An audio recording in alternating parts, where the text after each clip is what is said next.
पिता से अंतिम मुलाकात। तो हेलो फ्रेंड्स, कैसे हो आप सब लोग। उम्मीद करती हूँ सभी लोग अच्छे होंगे। मैं भी अच्छी हूँ। फ्रेंड्स, पिता से अंतिम मुलाकात।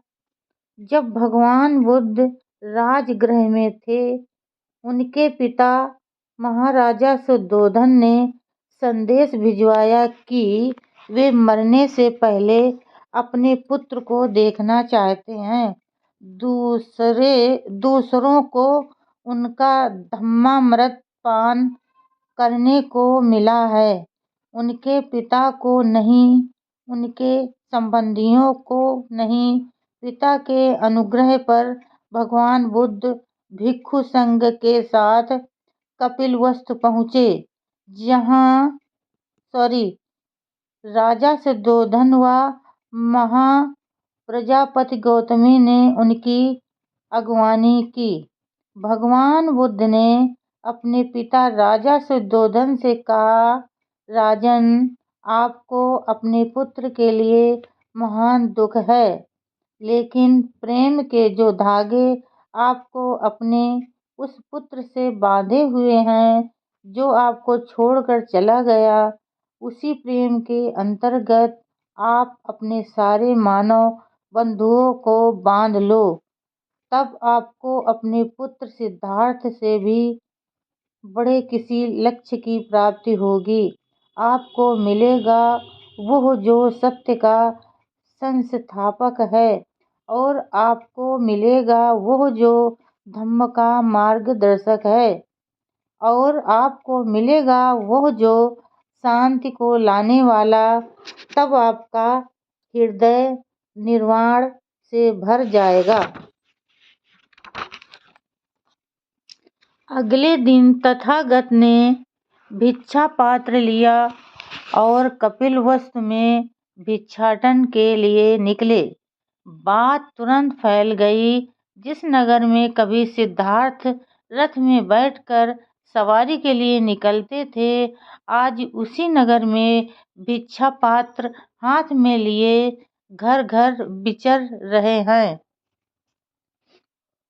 चीवर का रंग भी लाल मिट्टी के ही समान है, और हाथ का भिक्षा पात्र भी मिट्टी का ही है। इस विचित्र वार्ता को सुना तो सुद्धोधन घबराए हुए दौड़े और वृद्ध से कहा, आप इस प्रकार मुझे क्यों लजाते हैं? क्या आप नहीं जानते कि मैं आपको और आपके संग को भोजन करा सकता हूँ? तथागत का उत्तर था, ये हमारी वंश परंपरा है। सुद्धोधन ने कहा, यह कैसे हो सकता है? हमारे वंश में कभी किसी एक ने भी भिक्षाटन नहीं किया है। तथागत का उत्तर था, राजन, निश्चय से आप और आपका वंश क्षत्रियों का वंश है, किंतु अब मेरा वंश बुद्धों का वंश है। उन्होंने भिक्षाटन किया है और हमेशा भिक्षा पर ही निर्भर रहे हैं। सुद्धोधन निरुत्तर थे।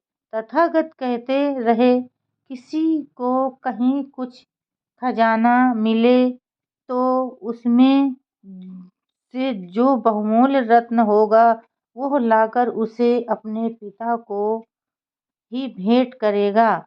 मैं आपको यह धम्म निधि अर्पण करता हूँ। यदि आप अपने आप को इस मिथ्या स्वप्न जालों से मुक्त करो, यदि आप सत्य को अंगीकार करो, यदि आप अप्रमादी रहो, और यदि आप धम्म पथ पर ही चलो, तो आपको अक्षय सुख प्राप्त होगा।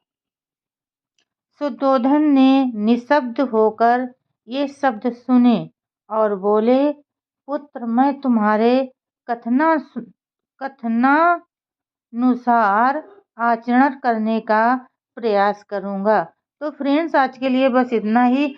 कल फिर मिलेंगे अगले नए वीडियो के साथ। तब तक के लिए फ्रेंड्स, जय भीम, नमो बुद्धाय।